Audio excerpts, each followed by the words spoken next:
Greenhorn Creek held their comedy night.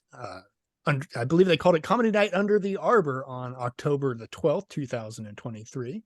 The event was, again, as the first one was, hosted by comedian Gavin Myers. And two of the comedians that were also at that show, Mike Betancourt and Phat Joe Mendonsa, are here with me today. Thank you, gentlemen, for joining us. Thank you for having us. Thanks for having us. So both you guys were at the show. I don't really know how to lead into this, but you were at the show where there was a heckler. Let's just start it off that these two drunk hecklers came in from the beginning. It was, first of all, the place is absolutely gorgeous. It's beautiful facility. Great background, great audience. Everyone was there to have a good time. And Joe and I, we've known each other for a long time. We've been in situations where, like, hey, we don't have this set up, we don't have that set up, we don't have anything set up, but we're professionals. We'll do what we did. We had a bocce ball playing in the background, and what'd you call it, Joe? Big marbles. Adult marbles. Yeah, adult marbles. And we thought that was going to be bad, but they weren't bad at all. No, I mean, at times, it would just, cheering kind of would step on a setup or a punchline, but it was nothing that we couldn't deal with. Yeah, we had all these people show up, and they all had a great time, and they were there for the show. Right, they were there. They for were comedy. all there for the show. And then all of a sudden, these two father and son just walked in, acting like they own the place, and who weren't there for the show. Yeah, who had come to drink. Oh, is that work. right? Yeah. So what was made clear to me while you were on stage, Mike, is apparently they were both there to drink, in the way that they quote unquote belong to the country club or whatever is. The wife / mom is a member, and they're part of her membership. I guess she's some important person. Oh no. Yeah. Oh no. So that wasn't the greatest showing on her end, but yeah. I didn't know that. I wasn't aware of that one either. Do I need to take the video down? Because I didn't know that. I don't want to mess. No. It's not like she's like the board or anything there or anything. It's just she just somebody people know in town, I guess. And I couldn't remember if they said she owns a business or a couple businesses or whatever she does, but it's her membership, and they basically crapped all over. Oh, they were terrible. As soon as before Gavin walked up, they had this holier than thou attitude. They were both wasted, and very wasted, talking. And Gavin went up and was hosting, and they were heckling him, and he was shutting them down, and they were quiet and they were fine. But they had like this, more alcohol, please. They had like this attitude, like this entitled. I hate entitlement. That's just because someone allowed you to sit there and have fun doesn't give you the right to ruin everyone's night. Exactly. Right, which is exactly what happened. Right. And then go ahead, Joe. Joe featured, and I remember Joe's like, I remember I was sitting there, he's like, I'm gonna get him, Mike. Don't worry, I got you. Yeah. I mean, they try to do what drunk loud people do. They thought they were the only two in the room. And like I always say, they thought I was a TV, right? No, everybody can hear you, man. Like, I believe that was even said at the show was, hey, you do realize that this isn't a TV here, that we can all hear you. Right. And in situations like that, you kind of got to choose how you handle it. Especially me going on before somebody, right? I don't want to, create a situation that leads into something difficult for the guy after me. Stir up the hornet's nest and then get off stage. Yeah, let the other guy deal with it. A lot of unprofessional comics start fires and then walk away and then leave it. Yeah. So Joe didn't do that at all. It was amazing. Yeah. So for me, for one, I know I can handle it at any time. It's just to decide how I want to handle it, and two, it's I know Mike can handle it if I put the fire out and they start it back up again. Right. Like it's like, okay, they seem like the type to where, hey, you give them a little bit, they're happy, and they're done with, right? Right. Um, They got to be you part know, of the show like they wanted. right. And it seemed to work. But as the night went on, my set went on, right? I think I was up there for a total of 38 minutes or something like that, whatever it was.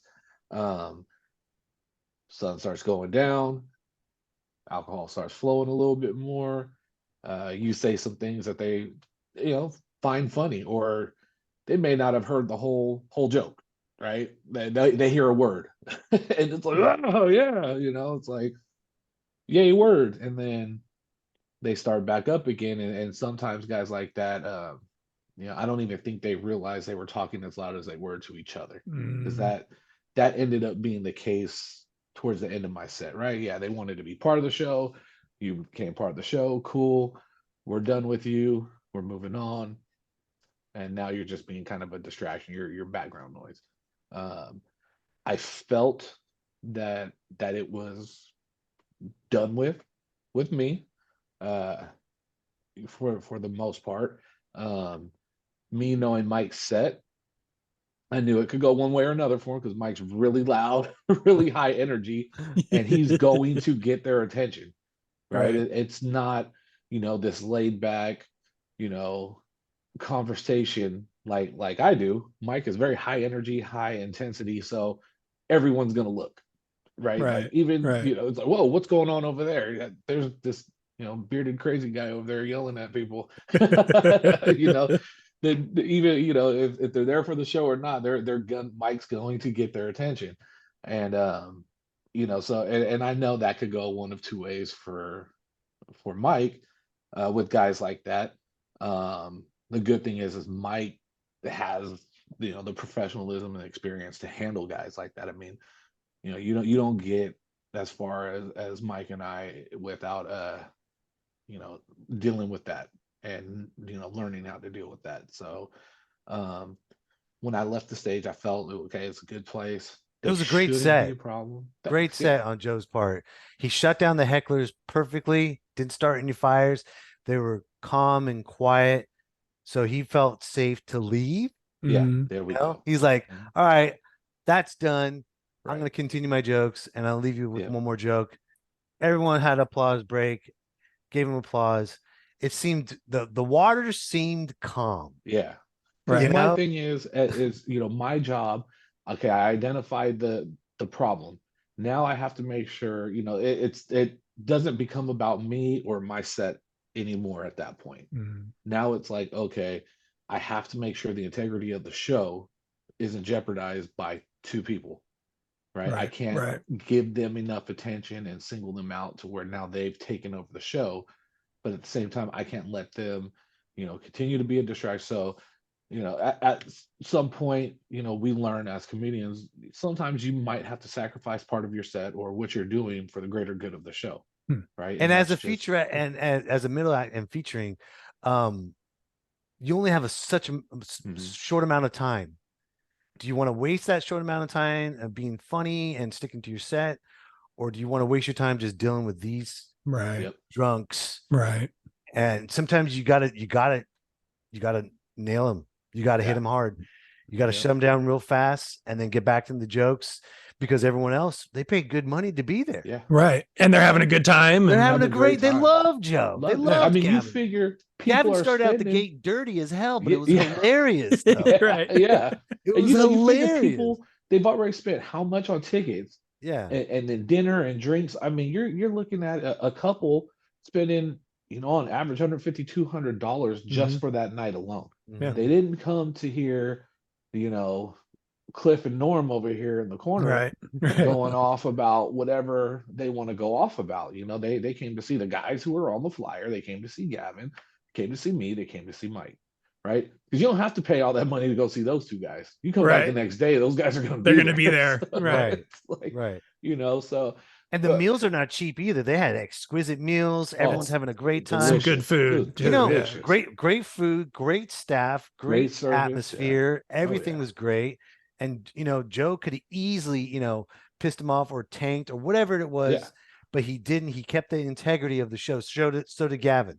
They Right. both kept the integrity of the show. Yep. And that's not easy as a comedian. I was especially- just gonna say, I bet that is a hard, fine line to walk right there. Yeah. Is do you say something like, do you give them the attention that they're obviously looking for, or do Right. you completely ignore? Like, that's got to be quite a fine line to, It as messes a with your comedian, to rhythm. have to walk. It messes Yeah. with your rhythm if you don't acknowledge the elephant in the room. Right.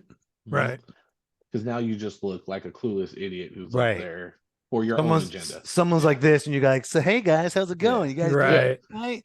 And they're Yeah. just like this the whole time. Yeah. So, anyways, guys, Right. see that there, it makes you look like an idiot. So with what Joe and Gavin were doing was, you couldn't ask that from anyone else, because they're both skilled and they both know what they're doing. They've both been around long enough. If it was a younger comic that started probably a year, 2 years, even 5 years in, it's easy. And I'm not knocking anybody, because it's easy to get scared and walk off stage and Well, let the yeah. headliner take Yeah. it. Yeah. 100% easy. I've seen it happen. I've done it long time. dozens of times. Yeah. And hey, this will go into a story about Mike.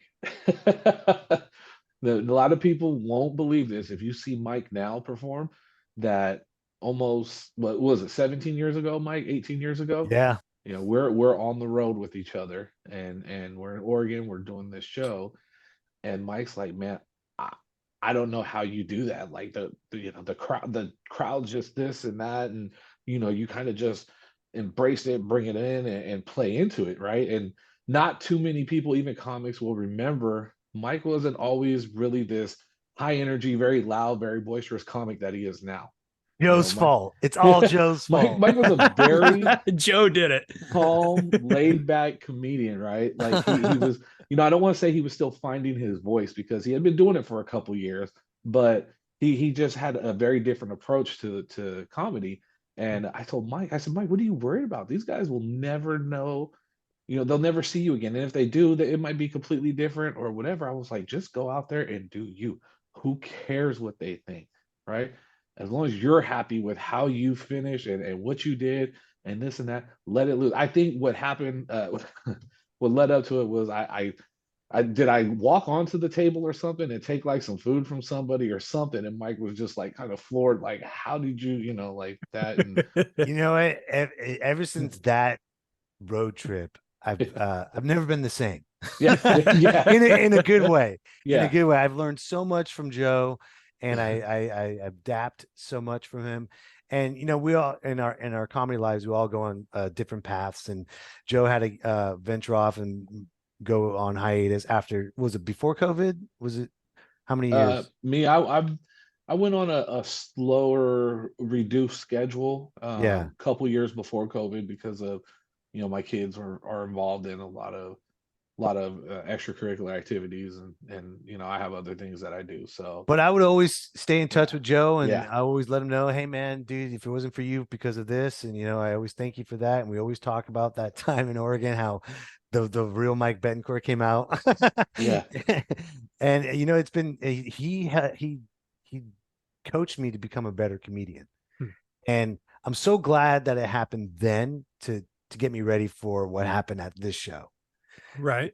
What happened at the, you want me to go or set it up? Yeah, Okay. you go, man. Okay, so what happened at this show? Like I said, Gavin, Here we go. Gavin did his great job being a host and shutting everybody down.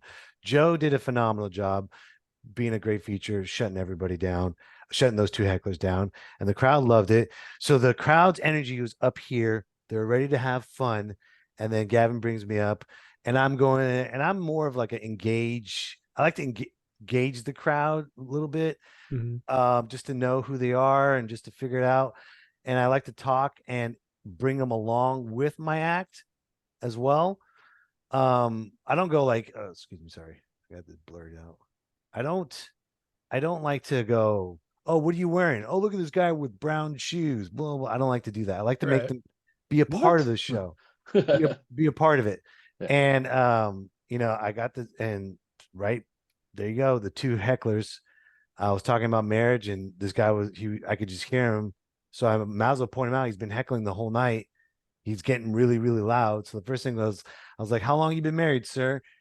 and he says 28-7. I was like, wow, that's a long time. And I started building up this cool rapport with him, and I felt his energy. He was having fun. He was like Right. a drunk, fun guy that liked to have fun. And we're just creating this wonderful engagement. The crowd's laughing how he's responding, and he had some great jokes too. So if someone's, like, we changed the tide. There were angry drunk hecklers, and now he wants to be a part of the fun. Right. Well, his son didn't want to be a part of the fun. No. Like, I felt it, and I it's in the video. I felt his anger. He said, how many happy years for you, huh? And I was like, whoa, bro, I'm not talking to you. I'm talking to your dad. Let the adults talk. And then, so now he isolated him, and the dad's on our side. So now it's just one heckler, right? It's just one heckler now. The dad's on our side, and he's engaged, right? Like I separated the sheep from the herd. Right. So I got the one heckler on our side. He's loving it. He's having a good time. The son heckler is pissed now. And you saw it. He was chiming in every single time. How many, whatever it was, he was just chiming in. He didn't want me to get the laughs. And I kept one up. He would just ramble on, kept one up in him, ramble on, can one up in him again. And then I forgot where it came from, but out of nowhere, he just straight up says, "So, how's your butthole?" I was like, "What?" He said, "How's your butthole doing?" That was great. I was like, "What?" And I always say, "What?" Repeat that again, because I want the audience to hear, and I want him to take that one moment to realize what he just said. Right. You're talking about your butthole here, sir. Homeboy doubled down. He said, "How's your butthole?" And then he said it again. "How's your butthole?" And then I said, I was like, why would you ask that? Why would you ask me that? That's, Where? and then he just starts talking about rambling stuff. I mean, something about bleaching a butthole was in there. He was somewhere. gone. Yeah. And then he said this. Can I curse on this? Oh yeah, go for it. Okay. I'll edit it out. Okay. It's fine. In the video, he said, he's like, "Why don't you fuck around and find out, bro?" That was great. And then I said, "I don't want to find out. That's the thing, dude. I don't want to find out At I don't all. want to fuck around. I don't want to find out. I don't want to know anything about your bowl." I want neither. And then he just kept doubling down. Then I nonchalant said this. I said, "Okay, man, you want to talk about your bowl? Why don't you show us your bowl? Go ahead." Since you want to show it so bad. But I was just playing around. Right, not even remotely thinking. Let me ask you this. Show us your butthole right now on camera. No. Exactly. That's what people do. Yeah. They say, "No, I'm just playing." Oh, we're good. This dude, the son, the drunk heckler's son, he went like this. He's like, he got up like this. He turned around, and right before he was about to drop his pants, I walked off stage. I was like, I can't believe this guy is doing this. I was like, holy and according to everyone else, he dropped his pants and opened his cheeks and showed his butthole to a paid audience. And I was talking smack. Did you see the video yet? I did, yeah. Yeah, I did. But yeah. I was talking smack, and I got angry because I felt bad for the people that came out here. No one wanted to see that. Right. And you know what? If you think about it, one of my buddies, he's a sheriff. He came up to me. He talked to me after the show, or he talked to me after I showed him the video. He's like, "Bro, you are lucky there wasn't a kid involved, because that guy would have got charged for sexual assault." Oh, I didn't even think of that. Oh, shit. Well, I mean, it's indecent exposure even with no kids. Number involved, one, right? indecent exposure. But number two, with the minor around, you're screwed. Jail time. Right. And then I came back, and then what did I say? I said the last thing, I was like, "I feel bad for your mom, your dad, your uncle, and your whole redneck inbred family." Dude, the dad got and this dad was like 6'4", bro. He was a large individual. Monster. He did this, and I called it the redneck walk. The slow walk. Yeah. When rednecks, when they walk, they make no, "Hey man, what's up, man?" But when they walk like this,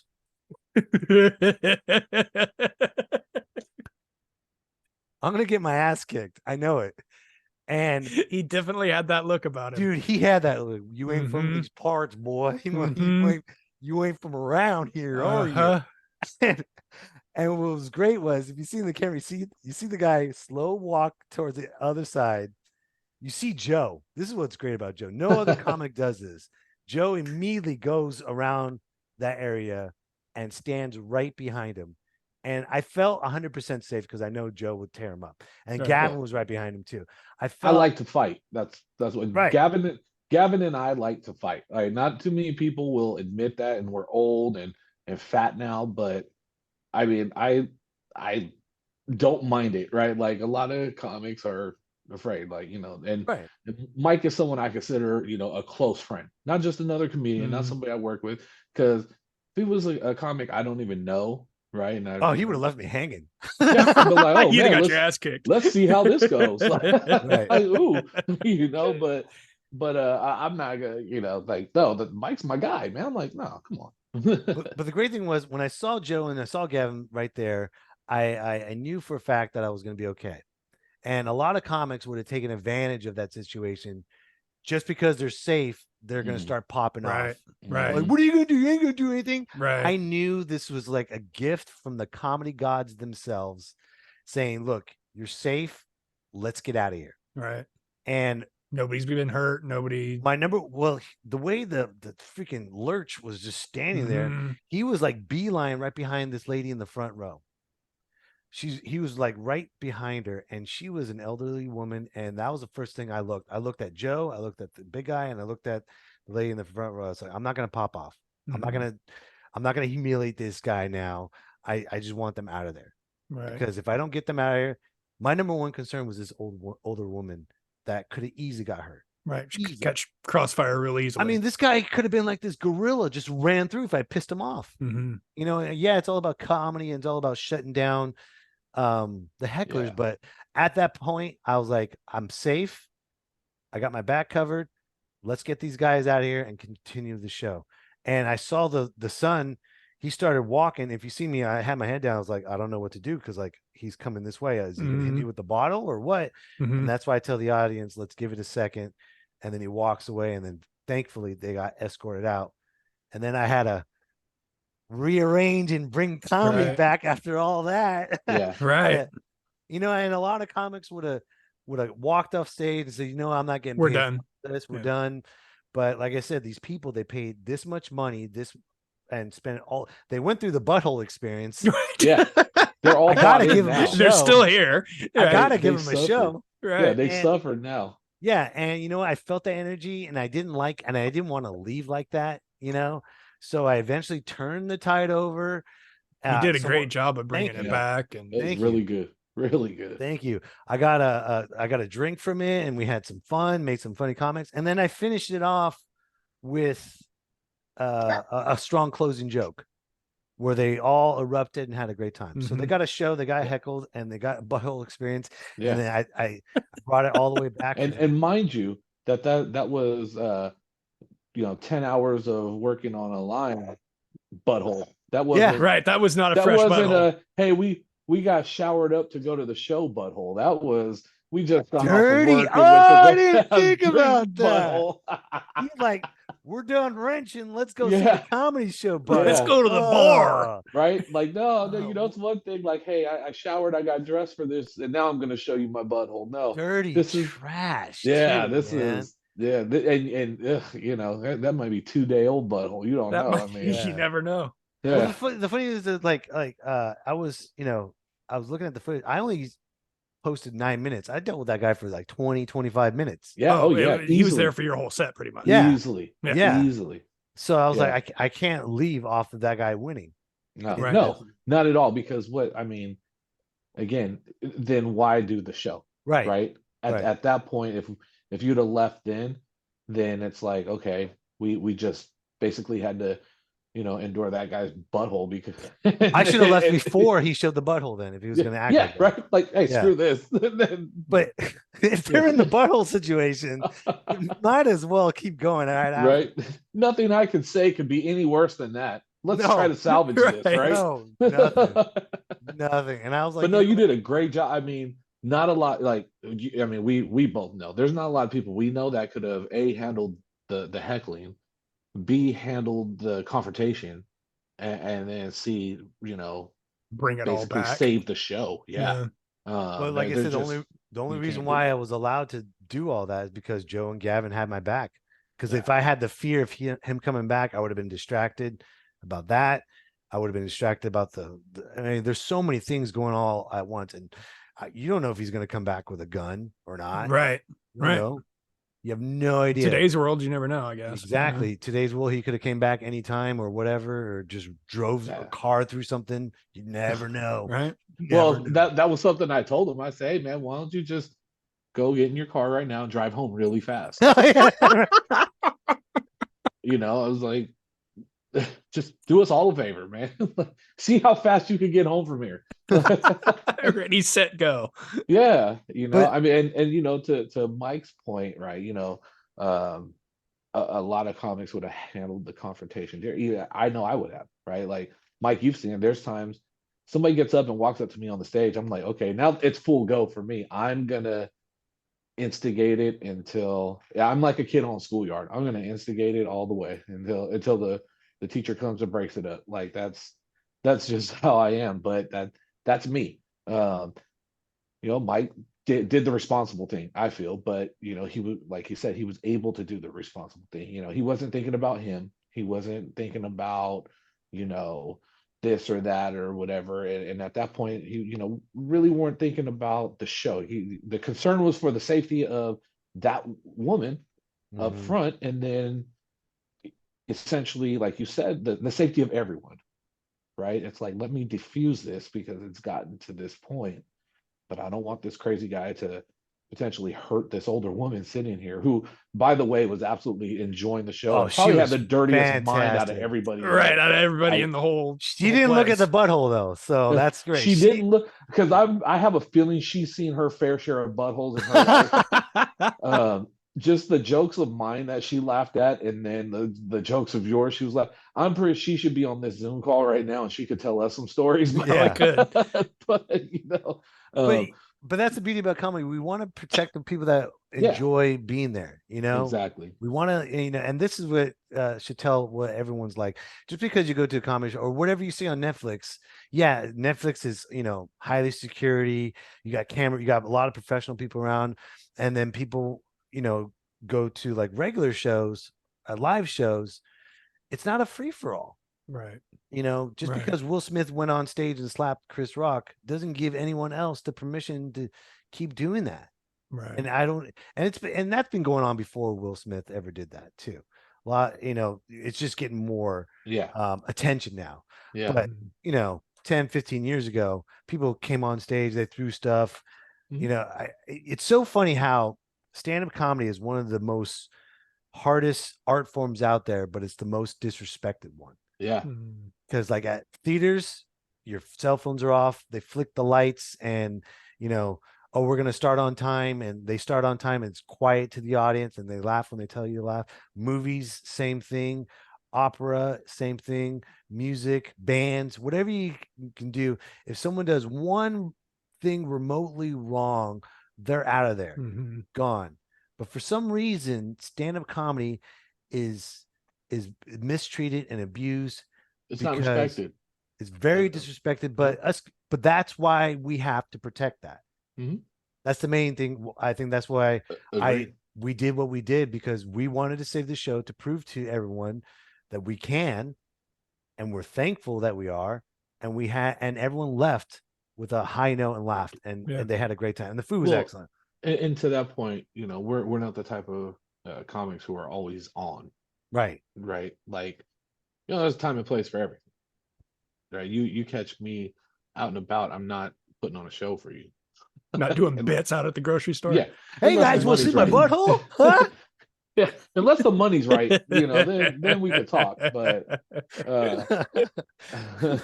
you know, you know, we just demand a certain respect. You know, like Mike said, 15 years ago, which, you know, as much as it's aging the both of us, we were around 15 years ago.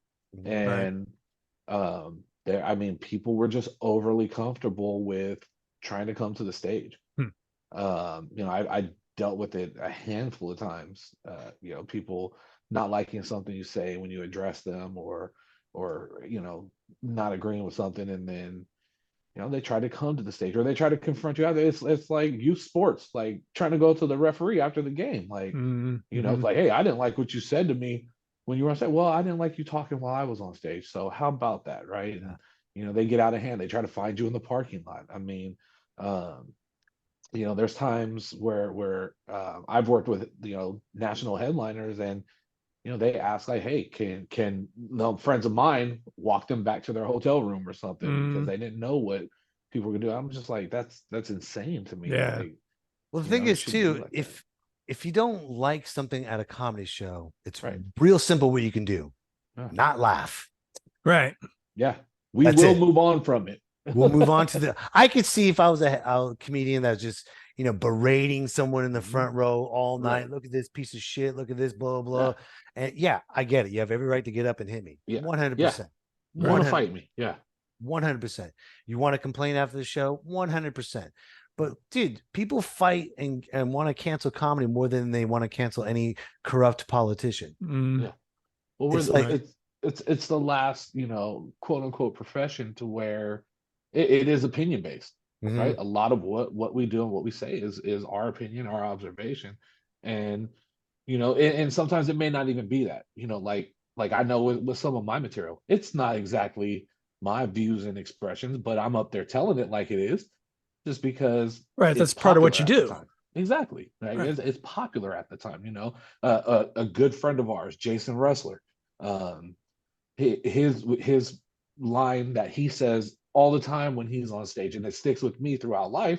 It's like, hey, this is what I do. I sit around all day and think shit up and report to drunk people at night.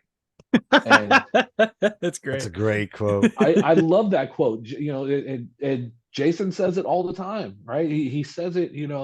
I mean, I've worked with him hundreds of shows over the past 20 years, and I've heard him say it almost, I think, at every single one. And there is no more accurate description of what we do sometimes than that. And it's insane. It's insane to think about like that. So long story short, don't be a butthole and enjoy a comedy show. Just go out there and enjoy the show. Just have fun. Yeah. Right. And if you're gonna show your butthole, don't be a sweaty lineman. I know, dude. I know. It's never the ones you want to show your butthole that shows their butthole. I know. Never. He was probably out in the field for days too. He's like, God, I'm digging a shower, but I'm gonna show my butthole tonight. Yeah. It's never. And he said butthole too. He's like, how's your butthole doing? I was like, ew, gross, dude. That's why. Particular. Had my like asshole or he didn't say it, he said butthole. It's very specific. Right. Yeah, that was really specific. Yeah. I'd have been a little bit more worried if he would have called it your cornhole. I'm not gonna lie. Yeah. How's your cornhole? Yeah. So yeah, that would have worried me a little bit. But I might have left you on stage. Right. Because then now it's getting dark. We got to get home before. I don't know what's going on.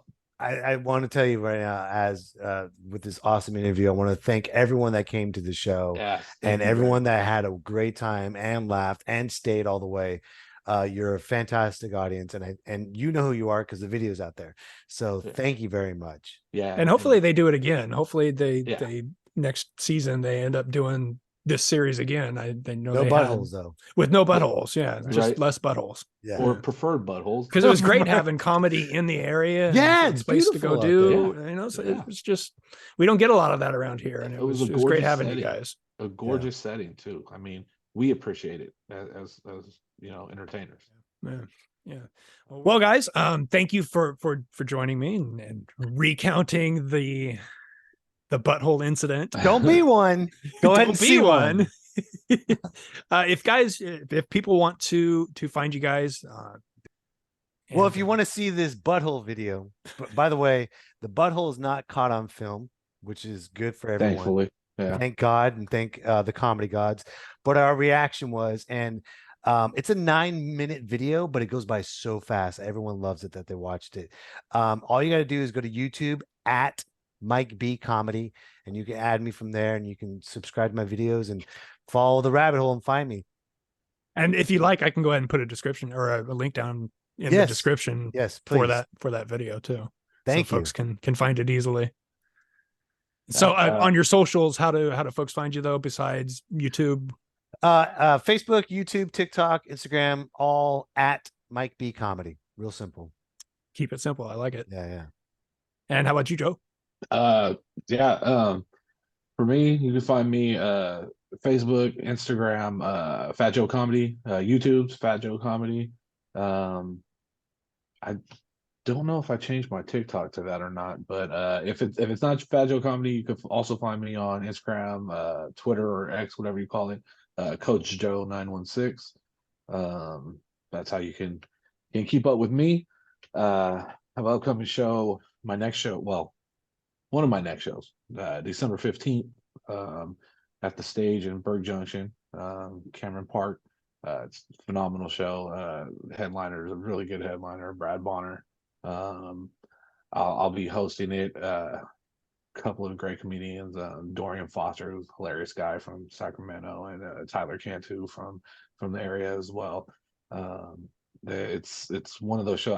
I know the guy who does all their media and stuff, so he's been doing a pretty good job of advertising and everything. I mean, I'm not going to say any names or anything, but you might be able to find him at Mike B Comedy and He's not a butthole.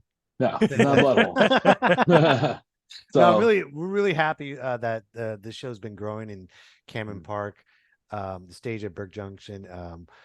We've been working on this for quite some time, and now people are starting to take notice, and you don't want to miss out on a phenomenal show. I mean, like I said, you got Joe as your host. He's a headliner and he's your host. Nice. So that alone right there is worth going out to see. And then we have Brad Bonner, who's a headliner. He's been doing it for 25, 30 years, and he's extremely funny. He's got a dry bar special, so you want to come out for that as well. Nice. Very cool, guys. Yeah, thank you for. I just real quick too. I got just a random question. As a local stand-up comedian, do you guys find that you have like particular spots that you consider your quote unquote like your home base?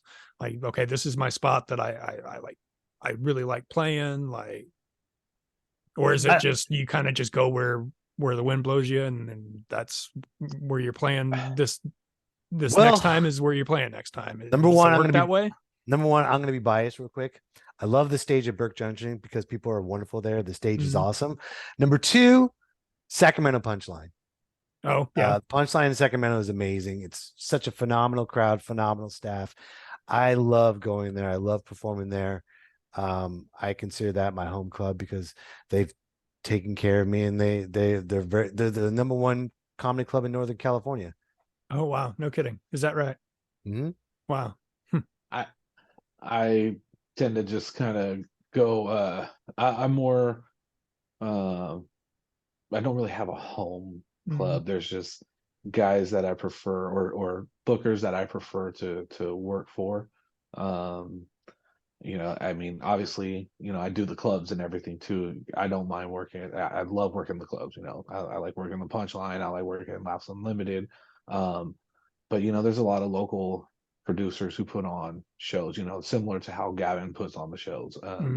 There's guys, I mean, they put on Ben Rice, a good friend of mine. I dubbed him the brewery king of Northern California. I mean, that guy has put phenomenal shows together, and I would say honestly is, from what I could tell, responsible for maybe 70% of all shows in the Sacramento area that aren't at a comedy club. Yeah. Oh, is that right? Oh. Yeah, he does a phenomenal job. Runs really good rooms, and keeps a lot of local comics working, but also takes care of the comics.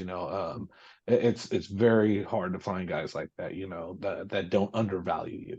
Right. That's the main thing is we'll go to anywhere that we can have like a great comic club and it's a terrible booker, and that just makes all the worse. Right. If we have someone that we know, like Ben, like he was saying, Ben Rice, and there's Roman Guzman, Chad Beals. There's a lot of good promoters that we've known throughout the years that make it comfortable for us to perform.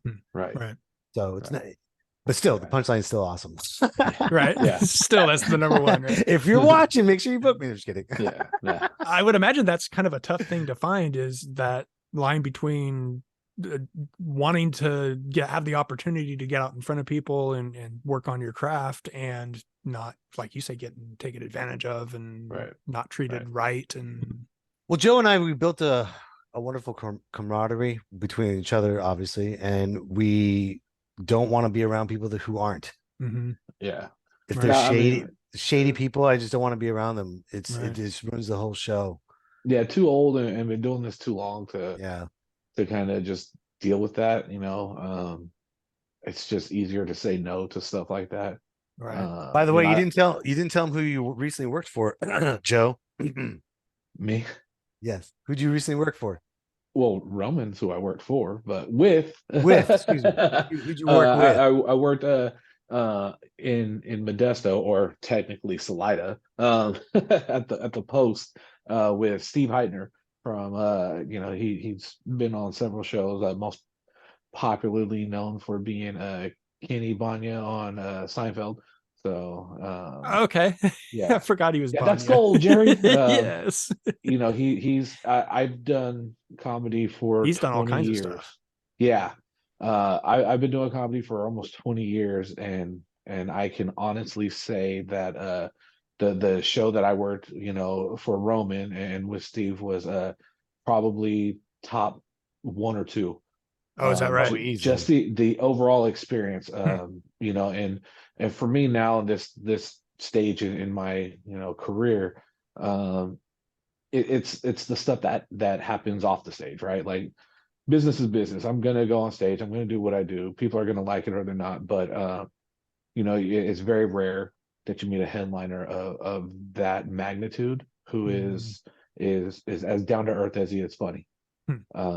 We sat there an hour and a half before the show. We talked, we ate, we watched the Pac-12 championship game Oh yeah. on our phones. Talk football, talk family, just different things, and it's stuff like that I value. Right. It's why I like working with like friends of mine, because it's not about the comedy. It's about the Yeah. camaraderie, about the time spent, and having the opportunity to really have that happen with a headliner who I just met, and this is a top national headliner. Right. Um, it was just an experience that really can't be replicated. The crazy part is we were talking experiences with other comics that we worked with, and I could tell a little bit, that there was a little surprise when we have worked with a lot of the same people. Obviously, I've opened for them, and they've opened for him. But Right. it's, Right. it was there was a little surprise, but it was great conversation, a really good night, good crowd, good set, just a really great show, a great experience all the way around. So That's Yeah. really yeah, cool. Roman Guzman does a phenomenal job booking the posts. That's not a comedy club. It's at this the restaurant restaurant. Yeah, and Oh. he just takes it looks like a comedy club that when you Hmm. walk inside. yeah, The staff, the feel, everything that he's done. He worked through COVID, through the many fires as well, and he formed it together, and he listened to all of our advice to yep, make it a better show. And yep. it's such a wonderful, and they treat you like gold because Yeah. that's the quality that he brings. I mean, Right. he has a set to where the manager of the restaurant is also greeting people and showing them to their table, which is assigned seating for the show. Hmm. He has a stage manager, he has a sound guy. He does a phenomenal job hosting. It's things that you get at top, you know, country or comedy clubs in the nation, and he's doing it at a restaurant At a in restaurant. Salida. It's Wow. Salida, yeah. Yeah. Wow. And And no one shows their butthole, not one. no, None. There's no no, buttholes no, involved at no all. No buttholes. buttholes. Don't even No, talk about There might buttholes be a either. you couple will of be. assholes, Yeah. no buttholes. Yeah, yeah. So it's a great experience. Jason, I recommend. It's not too far from you. I recommend maybe checking it out. Yeah. What a cool I thing. I think it's something you would enjoy. Yeah. Thoroughly. And Roman's a host for He's uh he's a host on the right, radio show 105.5 the in river. Modesto, the River in Modesto. Oh, no kidding. He's a DJ, and he promotes, and he makes his Huh. shows wonderful. Wow. It's Yeah, top quality. yeah. Very cool. It's Excellent it's stuff. definitely something I would recommend checking out. Yeah. Jason, if you want, we could definitely put you in touch with them. I think Yeah. I think, you know, talking with you these past few times and at the show, I think it's something you would enjoy Yeah. and thoroughly would, you know, just the experience in general. Yeah. His next show coming up, he's got a guy I haven't seen in years, Joe Klosick, who's just, I mean, talk about funny. Yeah. Like there's not words to describe the kind of funny he is.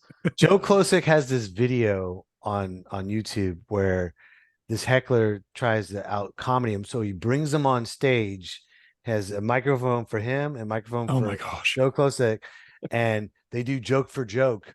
And the guy couldn't even last 3 seconds. It was so funny. That's And- fantastic. And that's taboo as a comedian. That's Right, taboo as a right. comedian. Yeah. To actually give a mic to a heckler. Yeah, I would imagine. Yep. Now you got started, Joe. Yeah. Yeah. That's how I got started. Yeah. I think we talked about that when you were Yeah, with we us the did. first We time. did. You know, Yep. Joe, if you ever get a heckler and go, well, you think you could do this? Come on up stage. And right before he comes up, you go, no, I'm just kidding. I'm just gonna leave it alone. You know, I'm gonna sign him right there. Look, Yeah. I will manage you, man. 10% of whatever you make. There you from go. here on out. There you go. That's the businessman right there. Yep. That's great. Yeah. Well, thank you guys for joining us, and, Yeah, and thanks thank you. for coming Thank you back for all on. of what And you're doing, man. We Yeah, really appreciate this is it. huge, man. This, You do a this is great really job of what huge, you're doing. man. thank you. I got a lot of positive feedback from the interview you and I did. Awesome. And you know, I was surprised at how many people followed the link from my social media, you know, just mine alone, Right. to see it, and the number of comments and reactions and stuff that I got, personal messages from people who watched it. And I mean, it was just a phenomenal. It was very well done. So Thank you. thank That's you awesome. for that. Thank you Yeah. for that. No, thank you. Thank you guys.